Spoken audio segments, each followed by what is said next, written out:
Welcome to Random Conflux! What's so random about it today?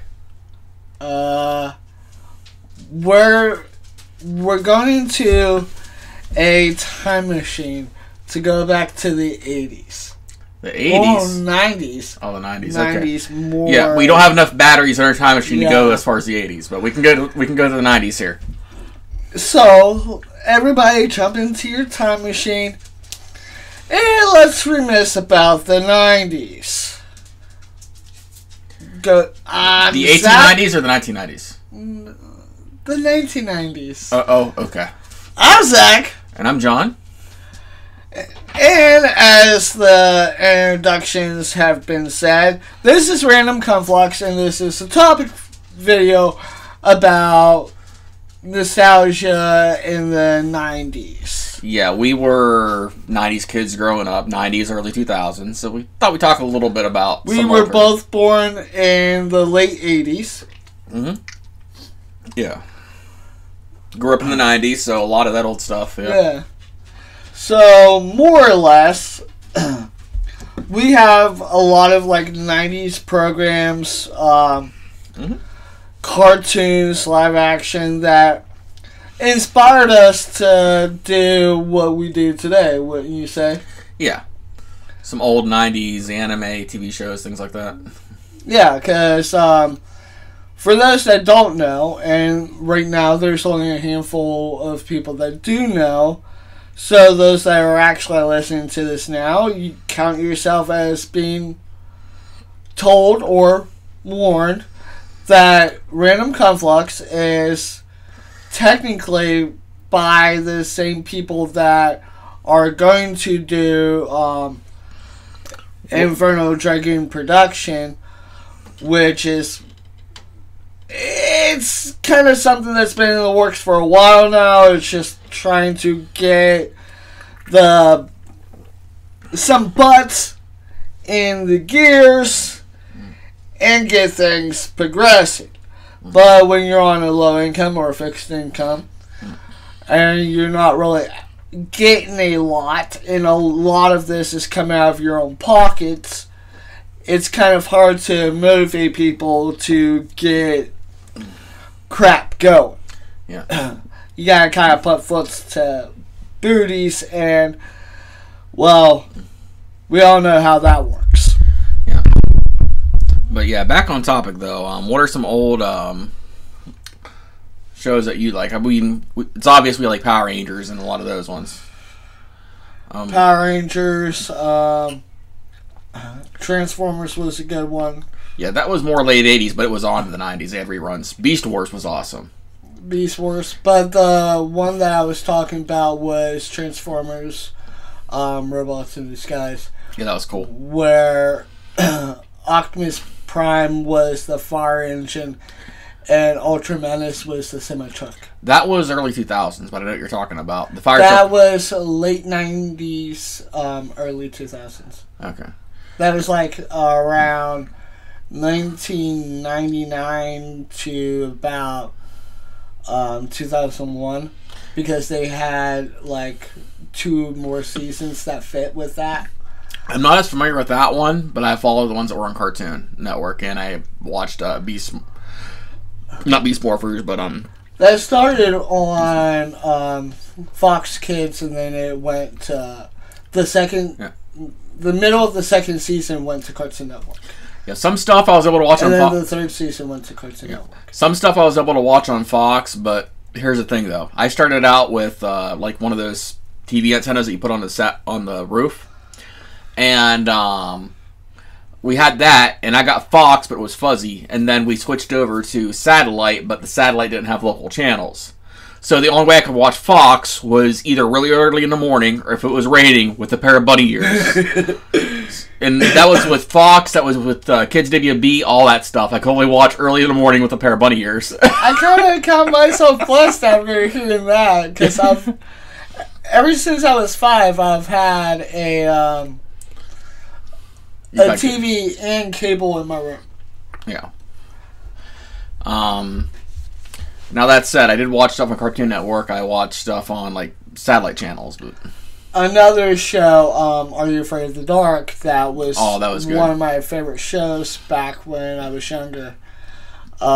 Especially after I got out of school, I was really looking forward to watching that. Yeah. Because it came on like right as soon as I got home and got done with my homework. Yeah, once I got Satellite, I saw that, and it was good. A lot of the Nickelodeon shows around that time were really good. You had Are You Afraid of the Dark? You had Kenan and Kel, which was awesome. All That, which was... Yeah. Yeah. Like... Yeah. All That was Basically SNL for kids. Yeah. And like it wasn't, but it was. But like even Kenan Thompson, he's one of the main cast members in SNL now, so it's kind of interesting. Cal Mitchell still works for Nickelodeon. He does some stuff for Nick, yeah. He's actually a producer for Nick now. Yes. Okay, now if we're right or wrong, please correct us. But the last time I checked, okay, he was a producer. I know him and Kenan actually helped out with the show. I think when they rebooted All That for like a couple years ago. They both helped out on it. I know he was one of the producers behind it. I don't know, like, currently if he still is, because that was like 4 years ago I checked. Yeah. So he might still be like one of the main people, but... Yeah, one thing I liked about the new reboot of it, is they actually brought back the old actors, and they would like do scenes every once in a while with the kids. And like it's like they had new stuff, but they did stuff with the kids too. The lady that played Elizabeth Beth, she is also a producer for Nickelodeon. Yeah, she does a lot of the. She's in charge of like a lot of the newer shows that are coming in. Yep. You're talking the about Amanda Show. I remember that. That was a good one. Yeah, there was a lot of good 90s shows on Nickelodeon. Even on Fox, a lot of them that I watched when I could actually get Fox were Power Rangers, because that was a 90s show. I liked Big Bad Beetleborgs. VR Troopers was on UPN. And for those of you that are too young, UPN was... It's not around anymore, but it was a station that was kind of like Fox, that had like stuff on it. The most popular thing on there was Buffy the Vampire Slayer before WB took it. Yeah. But it was I think on UPN it had VR Troopers, Biker Mice from Mars, and a couple other shows I can't think of. I think Wacky World of Tex Avery was on there too. My adopted grandma wouldn't let me watch Buffy the Vampire Slayer. She said it was too satanic. Well, I could see that. But she was very much like, I wouldn't say Christian, but like Catholic base. Like anything demonic, like she would not have anything to do with it. So I kind of have a little bit of religion in Catholic, a little bit in Christian. I've studied like different types of religions over the years. But this isn't really a religion topic, it's a 90s topic. Yeah. Because of some of that, it does kind of prominate into what I was actually allowed to watch when I was around certain people. But, like, whenever I was home, it was a whole different story, because then I could watch whatever I wanted to watch. And Buffy wasn't bad. I mean, it was geared towards, like, teenagers and older, but it wasn't bad. I've watched it because it's been in and out of syndication on multiple channels, so I've seen my share for Buffy. I actually liked it when I got to watch it. No, it's not bad. One show I wasn't allowed to watch growing up, and I would watch it whenever my mom was out, because my brother didn't care, like my older brother, was The Simpsons. Like, she forbade me from watching The Simpsons, and I would watch it when she was gone, and like that was my sneak show.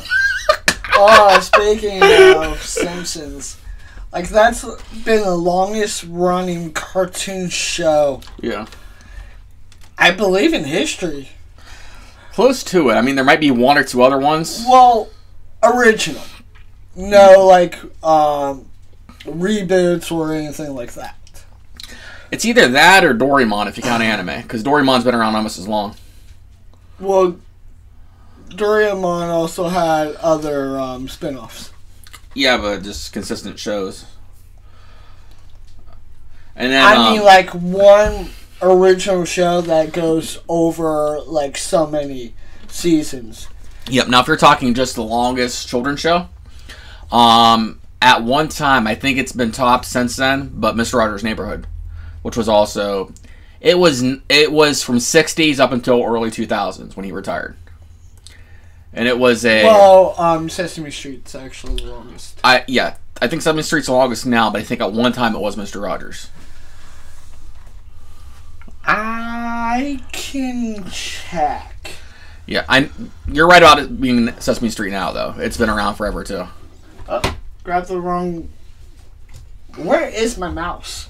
Come back here. Mm-hmm.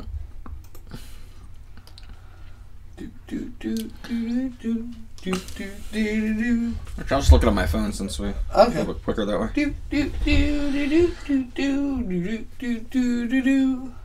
I hope I don't get a copyright strike for that, because that belongs to Nickelodeon.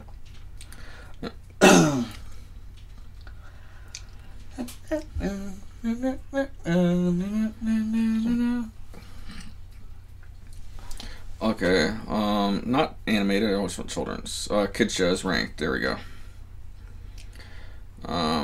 Arthur's up there. Oh, Dora the Explorer's been on for 14 years? Holy crap. Well, yeah, but that's not 90's. Mm-hmm. It came on in the 2000s. I know, but I was looking at that. Fairly Odd Parents. SpongeBob had 13 seasons. Come on. Barney has been around for 14 seasons. That's actually impressive. Arthur's got 23 seasons. Well, technically, Barney's been around since the 90's, so... Okay, Mr. Rogers had 31 seasons. It's from 1968 to 2001, so I was actually right about that. Wow. Now, Sesame Street does have him beat. Sesame Street is... Guys, how many seasons Sesame Street has? Over 34. 50. Well, I was right about it being over 34. Yeah. And my resource right now is Screen Rant. So if we're wrong, it's because they're wrong.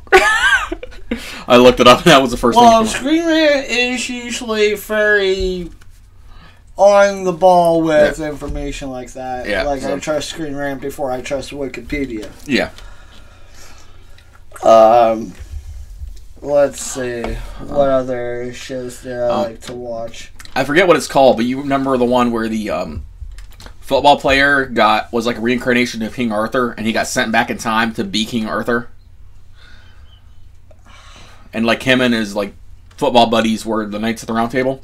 And we're talking American football, not British football or soccer. Well, it's not British football, it's European football. That's what I meant, yeah, European. But hold on. I think it wasn't called Knights of the Round. Nickelodeon? No, it wasn't on Nick. It was on Fox, like super early in the mornings. Young Hercules. That was a good one.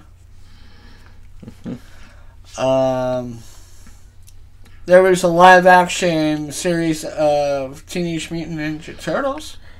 Yeah, I remember that. I remember that. It was The Next Mutation. That was early 2000s, but that was good. The cartoon was good too. It started in 99. Mm-hmm. It started late 99 into the early 2000s. Yeah. I think it started like in either September or December of 99. Okay, here's what I found it. It was called, the one I was talking about, it was called King Arthur and the Knights of Justice. This is wiki, but it's from what I remember, it's accurate. But the show's premise had King Arthur and the Knights of the Round Table trapped in the Cave of Glass by Arthur's sister, the evil enchantress Queen Morgana. And unable to free him and the knights himself, the wizard Merlin searched the timeline for replacement knights. He found the quarterback of the New York Knights football team, King Arthur, and transported him to the teammate and his teammates to Camelot. So basically, he had them replace King Arthur and the Knights of the Round. Okay. No, he's had some weird shows. That was one of them. I believe it's called the Knights of Carlisle. Was that the one that was kind of a Power Rangers knockoff? Yeah. But I want to make sure I got the right name of it. Yeah.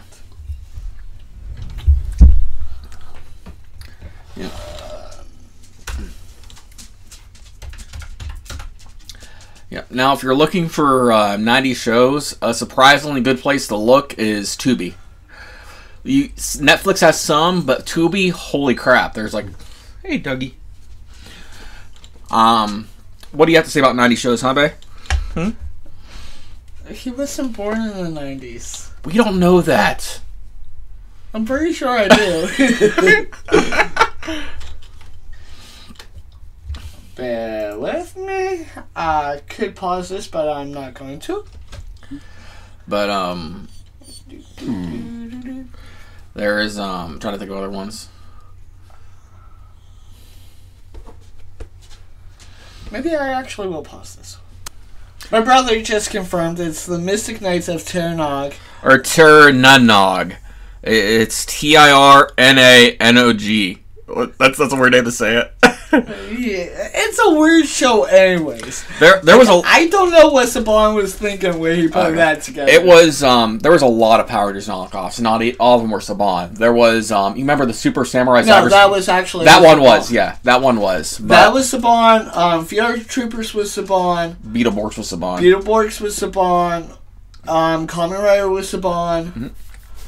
He was Masked Rider when it was brought over to America. Yeah. I remember that.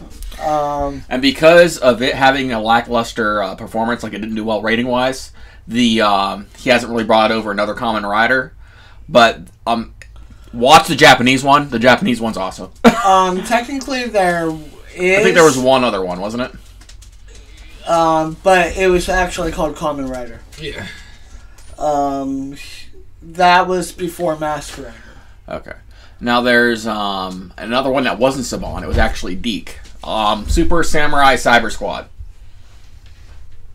You remember that one? That one was awesome. There's like kaiju robots inside a computer. That was that was mainly like Deke's, but Saban kind of helped out a little bit. Maybe it was good though. You watch. Yeah.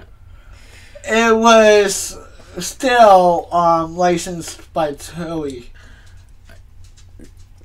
Something like that, but it was good.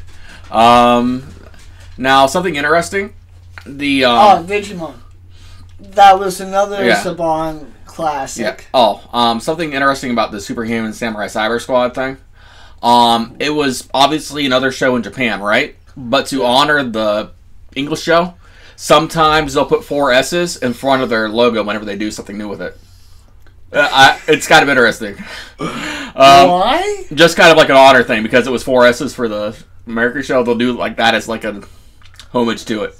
I forget the exact thing, but it's interesting. There's an anime now that was based off the Japanese one. So it was like SSSS and then whatever the name of the anime was. I'm trying to think of what else. There was Wishbone was good. I think that's more 2000s, but Wishbone was good. I enjoyed Wishbone. No, that was late 90s. Yeah, I actually learned about a lot of books from that back when I used to watch it a lot. Because I was still in grade school when I was watching it. Yeah. Trying to think of other shows. Yeah, Wishbone was interesting, though. The fact that they had a PBS budget, but they were still able to do some really cool stuff with what they did. What was the one with the kid that was like a private investigator?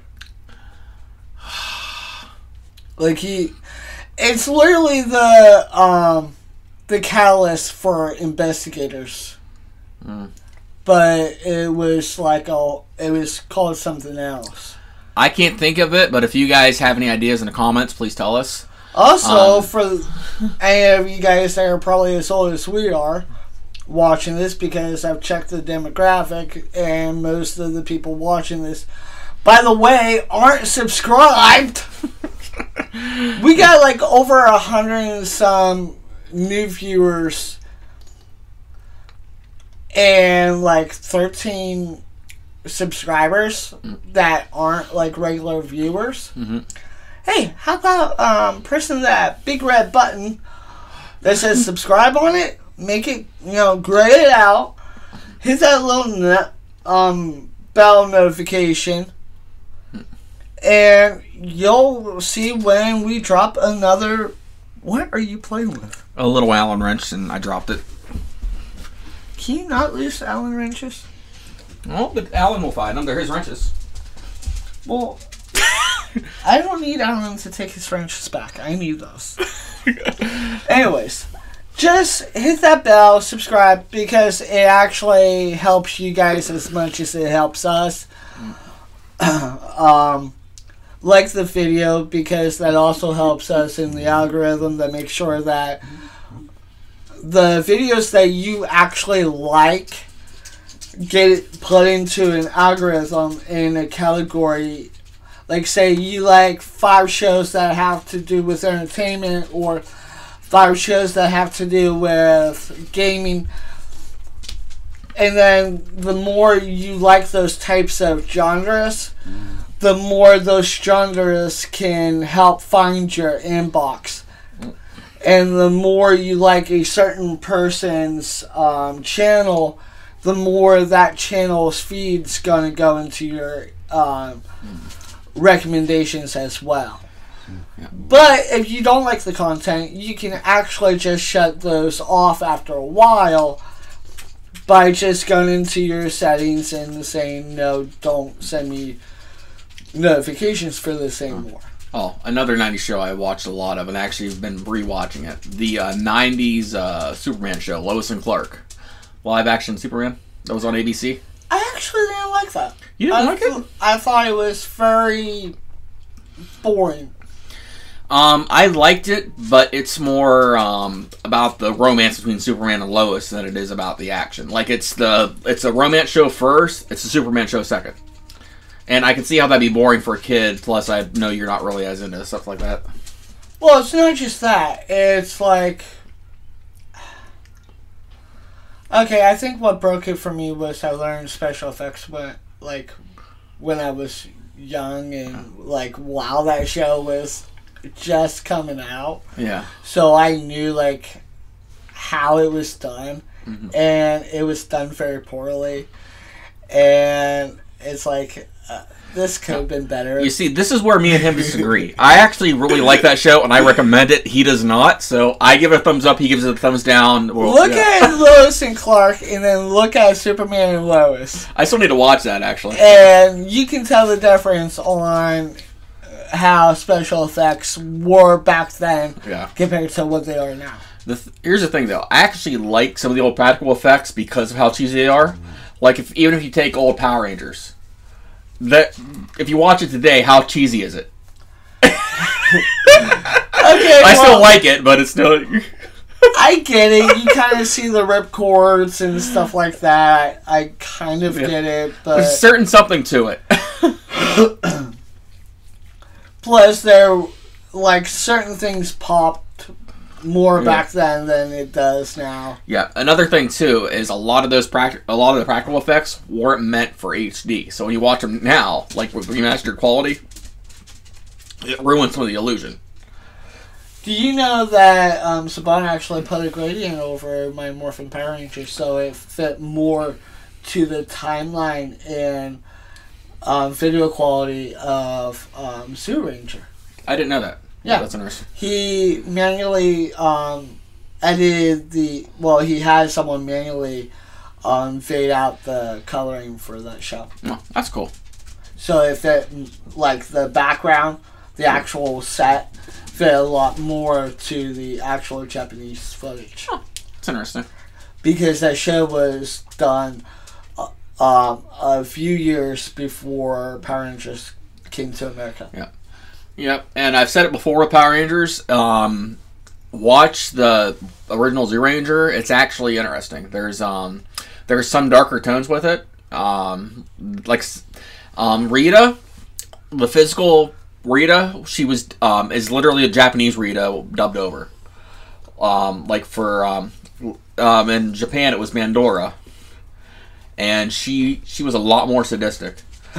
But when they mixed in Super Sentai footage, Rita was from Super Sentai originally, and she was dubbed over by an American actress. Now, when Zed came in and they brought Rita back, it was a different actress because they needed someone to be with Zed. You know what I mean? Oh, that's why her look changed. Yeah, that's why. It was a different actress. I mean, it was a very slight change, but my eyes caught it like that. Yeah, and their way to work around that was when they did the whole facial thing to make her look younger. That was them, like, bringing in the new actress. Like, oh, it's just plastic surgery. She's like, staff of awesomeness, give me beauty. No, it was Finster. And she's like, wow, this doesn't make me look a day over 10,000 or something like that. it was, yeah. Wasn't that the episode called Honeymoon? I don't know if it was Honeymoon or if it was another one. It's, I don't know. I remember things, I don't remember episode names. Well, that's also because the character didn't go more than one season in the Sentai footage. Yeah. Yeah, Rita, they brought her back a couple times. They brought her back for season, like the end of season 2, beginning of season 3. They brought back, they technically brought back Rita. Well, they brought her back for the beginning of Turbo. She was in space a few times. Her and Zed. She's, if you think about it, she's probably one of the most recurring villains. They brought her back in Mystic Force, not as Rita, but as Mystic Mother, because the reason why... Oh, the lady that played her? Yeah, because the original Japanese lady, that was her last role, so to pay homage to... Before she passed away, so to pay homage to her, they used that footage as, like, the Rita that turned good and was, like, helped out the people in Mystic Force. But in space, when Rita and Zed turned good, it was actually their voice actors that they turned into. Yeah, yeah. That's cool. Now, I know we got really off topic with this, but... yeah. Oh, speaking of stuff about Rita, Mystic Knights and all that stuff. Mystic Force. Okay, Mystic Force. Yeah, Mystic Knights was a different show. Mystic Force wasn't even 90s. Where we go off topic with this? Some people were saying that the Mystic Knights is the future from which I believe Knights of Kianog. Yeah. Well, you said it earlier. Yeah. Actually originate from.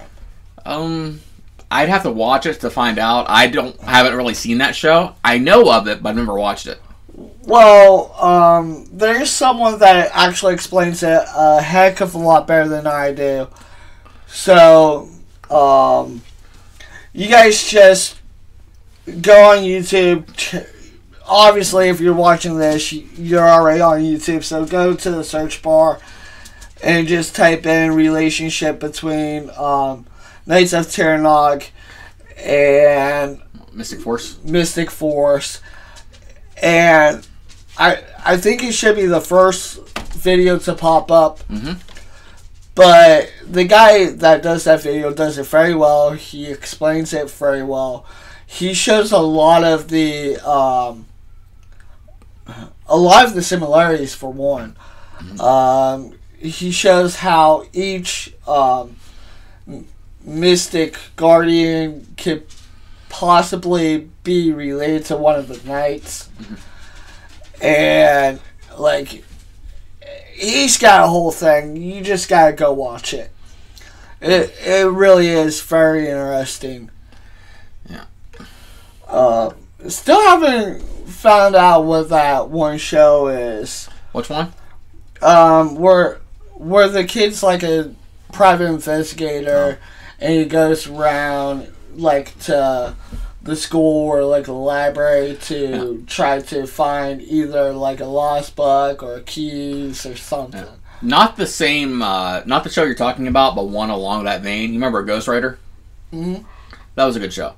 Where like the ghost could only talk like through paper or in the computer. That was another investigative show that I used to watch. Yeah. There were some really good episodes of that. That started on a PBS, but they brought it over to CBS for like a couple of seasons. Now, when they rebooted it, I watched how that was made. Yeah.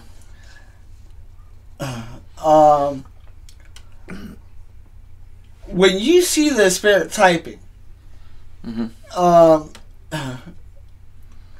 and for those that may not know this, there are what's called multi-type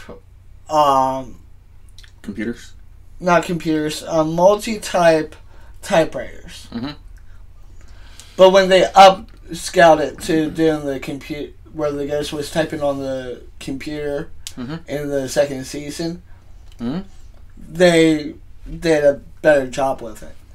That was actually, you were seeing a dual monitor that was set up to be facing the stage. Yeah. And then the person working behind the stage actually had the actual setup and was typing from there. That's cool.